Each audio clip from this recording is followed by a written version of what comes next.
Bismillah, Assalamualaikum, selamat datang kembali di Fakta Sejarah. Sebuah kisah pesugihan ayam hitam yang diadaptasi dari omongan dan kisah-kisah warga sekitar yang dikemas dalam sebuah kisah yang dituliskan oleh N. Laila. Sebelum saya melanjutkan ke selengkapnya, saya harus berdoa dulu ya. A'udzubikalimatil hitam. Bismillahirrahmanirrahim. Allahumma sholli ala Muhammad. Ini dia selengkapnya pesugihan ayam hitam.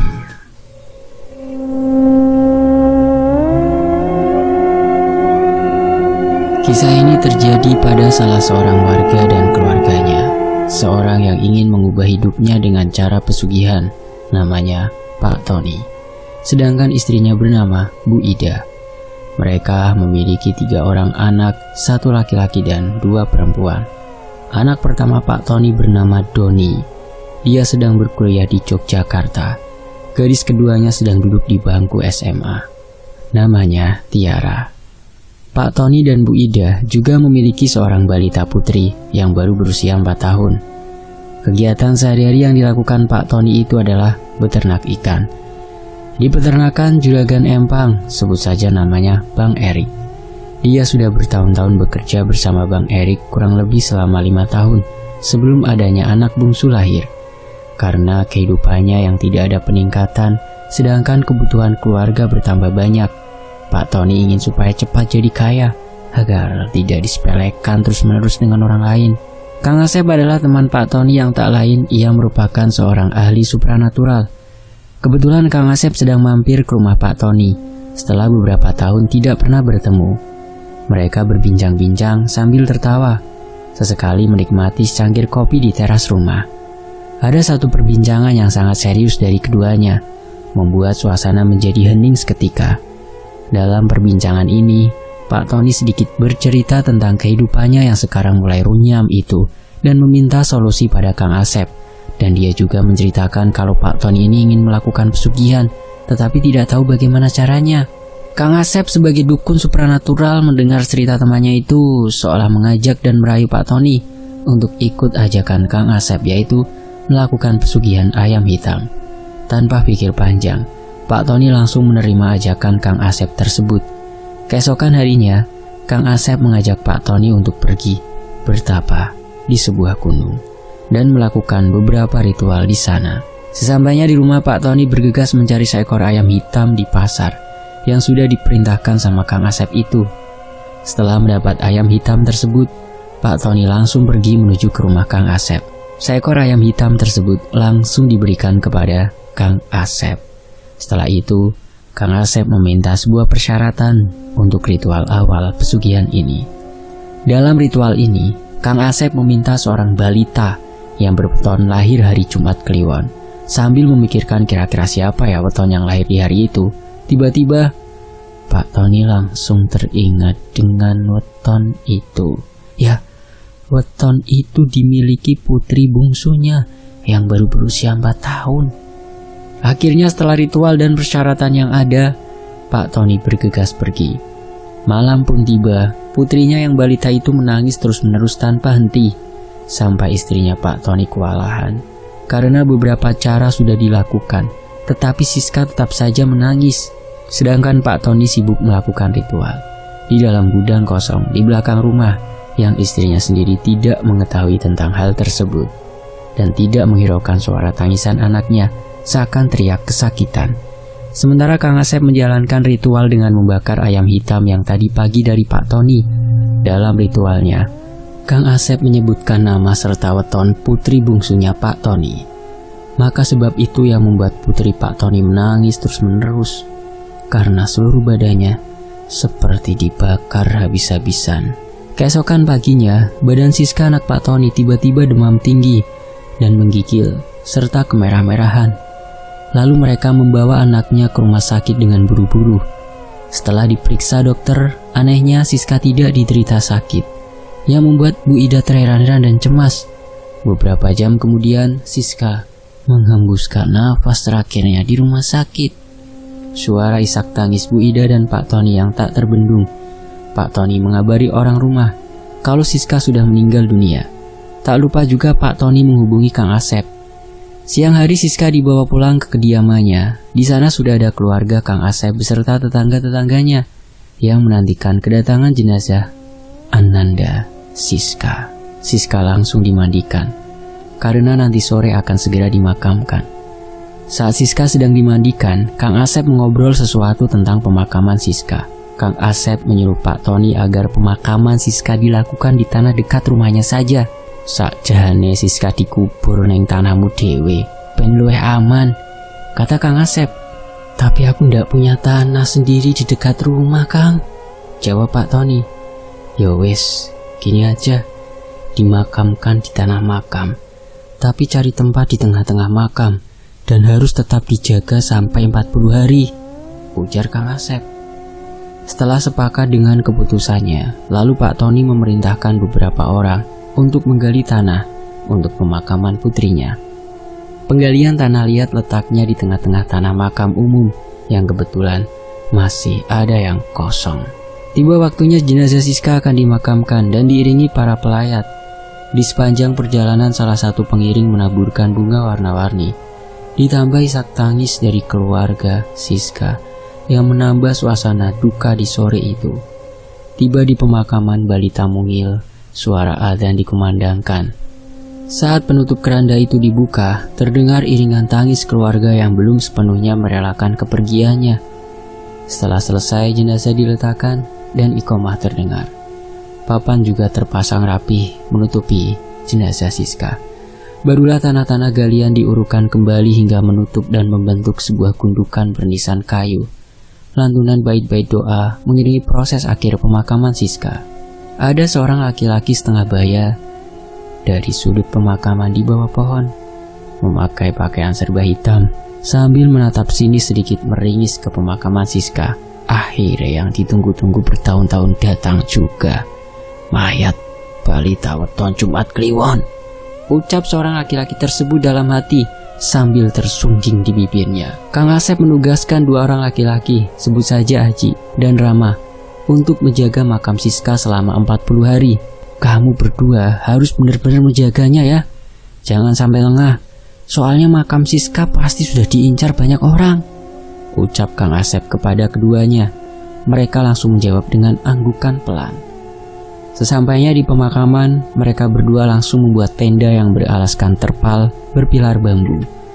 Sesekali mereka melihat ke arah makam Siska yang masih basah dan bertabur bunga segar di atas gundukan tanah yang membuat mereka merasa lega. Malam mulai dingin, diiringi dengan angin kencang yang membuat bulu kuduk mereka berdiri, ditemani dengan secangkir kopi hangat dan lampu senter untuk menerangi mereka saat berjaga malam itu. Rama yang memantau sekeliling sendirian melihat kesana kemari, memastikan tidak ada gangguan apa-apa. Sedangkan si Aji yang sudah terlelap tidur di samping Rama. Suara adzan mulai berkumandang, itu tandanya hari sudah mulai pagi. Mereka berdua bergegas meninggalkan tenda. Matahari mulai muncul dari ufuk timur. Di perjalanan mereka berpapasan dengan penduduk yang bersemangat untuk menjemput rezeki mereka masing-masing. Tak lupa pula memberi sapaan ramah kepada mereka. Terlihat Kang Asep yang sudah duduk di depan teras rumah menanti kedatangan mereka. "Piye, ada gangguan ndak tadi malam?" tanya Kang Asep. "Ndak ada Kang, aman," jawab Rama, menikmati secangkir kopi sambil berbincang-bincang dan diselingi tawaan, membuat mereka tak sadar sudah siang. Hari berikutnya seperti biasa, Rama dan Aji kembali berjaga di tenda yang berterpal biru. Hawa panas tak biasanya dirasakan mereka berdua, sampai Aji harus mengipasi badannya memakai sarung kotak-kotak miliknya. Hari mulai petang, suasana tiba-tiba mendung. Langit berselimut awan hitam tebal yang seakan air hujan mau jatuh. Beberapa menit kemudian hujan deras datang. Petir yang mengerikan, lampu mati. Orang-orang berada di dalam rumah yang membuat kampung tersebut seperti kampung mati karena tak ada kehidupan pada malam itu. Sedangkan Aji dan Rama masih bertahan di tenda berselimutkan sarung. Hujan mulai reda. Aji memberitahu Rama kalau dia melihat seperti bayangan hitam dari pojok makam. "Kakak, ono ayang-ayang ireng. Itu ada bayangan hitam," kata Aji sambil menunjuk ke arah pojok makam. "Mana? Jangan berbohong kamu. Sebelah mana?" jawab Rama penasaran. Karena penasaran dan takut terjadi apa-apa pada makam Siska, Rama mengajak Aji untuk memastikan makam Siska masih aman. Mereka buru-buru dan tak sengaja menginjak gundukan-gundukan makam. Tapi mereka tak menghiraukan itu. Tetapi di perjalanan menuju makam, mereka sudah dihadang bermacam-macam hantu yang jumlahnya sangat banyak. Pocong berwajah hitam seram menghadang mereka dari depan. Dan mereka dikelilingi sosok-sosok lain yang menyeramkan, membuat mereka kaku berdiri dan keringat bercucuran. Rama yang katanya pemberani, nyalinya mulai ciut. Sedangkan sosok misterius itu sudah membongkar makam Siska dan sudah melakukan ritual untuk ilmu hitamnya. Dia mengambil tali pocong Siska dan meninggalkan makamnya begitu saja. Paginya Kang Asep sangat marah dan geram karena kejadian ini. Melihat makam Siska yang berantakan dan jasad Siska menjadi busuk, sehingga banyak orang yang berdatangan untuk melihat. Kang Asep menyuruh orang untuk menutup kembali makamnya. Sebelumnya Kang Asep melihat keduanya jatuh pingsan tak berdaya dan meminta bantuan sekitar untuk membawa Rama dan Aji ke rumah Kang Asep. Lalu Kang Asep mengabari kejadian itu kepada Pak Tony karena dia telah gagal menjaga makam anaknya yang akan membuat ritual awal pesugihannya gagal. Tetapi Pak Tony tetap ngotot, pokoknya harus tetap berjalan. Karena ambisiusnya yang ingin kaya, Kang Asep pun memberi cara lain lagi kepada Pak Tony untuk bersedia menumbalkan salah satu keluarganya lagi. Aduh. Bu Ida yang selalu marah-marah kepada Pak Tony karena selalu kurang dalam memberi uang, membuat mereka selalu bertengkar setiap hari. Hingga Bu Ida minta berpisah. Tak kuat dengan istrinya yang selalu marah-marah, akhirnya dia memutuskan untuk menumbalkan istrinya. "Kamu sudah yakin istrimu yang mau dijadikan tumbal? Hah?" tanya Kang Asep. "Yakin, Kang. Aku sudah muak sama istriku," jawab Pak Tony.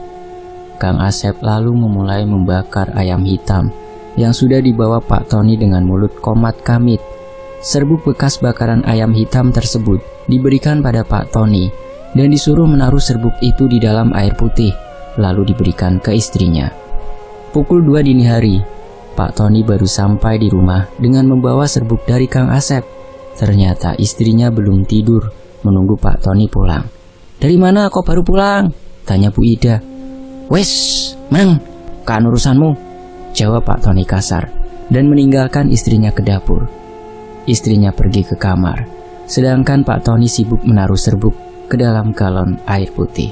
Keesokan harinya, Pak Tony berharap istrinya segera meminum air dari galon, tapi ternyata tidak sesuai harapan. Malah kedua anaknya, Doni dan Tiara, yang sudah meminum air putih yang sudah diberi serbuk itu. "Wah, ciloko ini," kata Pak Tony dalam hati. Setelah kedua anaknya meminum air putih tersebut, belum ada reaksi apa-apa. Keduanya berpamitan untuk berangkat sekolah. Doni berangkat kuliah dengan menggunakan motor, namun di perjalanan ada kejadian aneh. Tiba-tiba mengalami kecelakaan, padahal jalanan masih sepi karena masih pagi sekali dan belum banyak kendaraan yang lewat, paling beberapa saja. Jatuhnya pun aneh. Doni seperti orang tak sadar mengendarai motor. Dia melihat seperti jalanan, padahal itu sebuah toko yang ditabrak. Motornya ringsek dan kepalanya yang berlumur darah. Belum sempat dibawa ke rumah sakit, nyawa Doni sudah tidak tertolong. Setelah dibawa ke rumah, Doni langsung disucikan untuk segera dimakamkan. Ibunya sangat terpukul karena baru beberapa bulan ditinggal anak bungsunya. Sekarang harus kehilangan anak pertamanya. Sedangkan Tiara, dia mendadak sakit tenggorokannya. Sakitnya tidak wajar. Mulutnya sering berbusa terus-menerus dan sekarang tidak bisa berbicara selayaknya orang bisu. Setelah sakit-sakitan selama 2 minggu, Tiara akhirnya menghembuskan nafas terakhirnya. Namun jasadnya Tiara saat dimandikan berbau busuk yang sangat menyengat, disertai dengan lidah yang menjulur kaku ke depan, membuat para pelayat penasaran sebenarnya apa yang terjadi dengan keluarga ini. Setelah selesai proses mensucikan jenazah, langsung dimakamkan jenazahnya Tiara. Sekarang hanya tinggal berdua di rumah setelah meninggal kedua anaknya. Waktu yang ditunggu-tunggu sudah datang untuk menumbalkan istrinya, karena istrinya sedang terpukul dengan kepergian ketiga anaknya. Pak Tony berpura-pura menenangkan istrinya dengan membawakan air putih yang sudah dicampur serbuk hitam dari Kang Asep. "Iki Bu, diminum dulu, biar sedikit tenang," ucap Pak Tony sambil menyodorkan gelas ke istrinya. "Iya makasih Pak," jawab Bu Ida. Selang waktu beberapa jam, tiba-tiba Bu Ida berteriak kesakitan sambil memanggil Pak Tony. Pak Tony pun datang dan melihat istrinya yang terkapar tak berdaya di kasur dengan perut membesar seperti orang yang sedang hamil. Perutnya sangat kencang seakan-akan mau meledak. Pak Tony bukannya prihatin dan khawatir, tetapi malah meringis kejam serta bibir yang tersungging. Bukannya menolong istrinya, Pak Tony malah meninggalkan istrinya yang kesakitan. Tak terdengar suara istrinya berteriak lagi. Pak Tony penasaran apa yang terjadi pada istrinya. Setelah melihat ternyata istrinya terjatuh dari atas kasur dan terkapar di lantai, dan perut yang sudah pecah penuh dengan cacing. Setelah dicek Pak Tony, ternyata istrinya sudah tidak bernyawa lagi. "Akhirnya aku berhasil menumbalkan istriku. Sebentar lagi aku akan kaya," ucap Pak Tony lega sambil tertawa. Pak Tony langsung merencanakan pemakaman istrinya. Beberapa bulan telah berlalu, Pak Tony sekarang hidup sendirian dengan bergelimang harta, membuat hidupnya kaya raya, dan memiliki beberapa usaha di mana-mana. Tak lupa dengan Kang Asep yang membuat hidupnya berkecukupan. Pak Tony selalu memberi sebagian uangnya untuk Kang Asep. Tak pernah puas dengan harta yang dimilikinya, Pak Tony punya niat untuk melakukan pesugihan lagi dengan Kang Asep. Kali ini, pesugihannya dengan pesugihan pocong. Seperti biasa kata Kang Asep sebelum melakukan ritual tersebut, ada syaratnya terlebih dahulu. Syaratnya untuk pesugihan pocong ini adalah harus mengambil kapas yang ada di hidung jenazah yang baru dikubur. Tapi pesugihan ini ada syaratnya. Syaratnya kamu ambil kapas di hidung mayat, kata Kang Asep. Pak Tony pun menyanggupi syarat tersebut. Di kampungnya ada gadis yang baru saja meninggal, dan ini kesempatan Pak Tony untuk mengambil kapas di hidung jenazah gadis itu. Pak Tony memantau dari kejauhan letak pemakaman gadis itu untuk melakukan aksinya nanti malam. Malam pun tiba. Sekitar pukul 1 dini hari, Pak Tony pergi ke makam sambil melihat ke sana kemari, memastikan keadaan aman. Setelah aman, Pak Tony langsung membongkar kuburan yang masih basah dan bertaburan bunga-bunga yang masih segar. Setelah membongkar makamnya, tak lama Pak Tony langsung mengambil kapas di hidung jenazah gadis tersebut.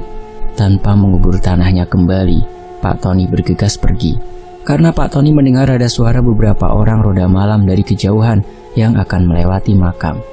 Karena panik, Pak Tony langsung buru-buru lari sebelum ada orang yang melihat keberadaan Pak Tony di dalam makam dan melewati beberapa gundukan makam yang terinjak-injak kaki membuatnya tak menghiraukan itu.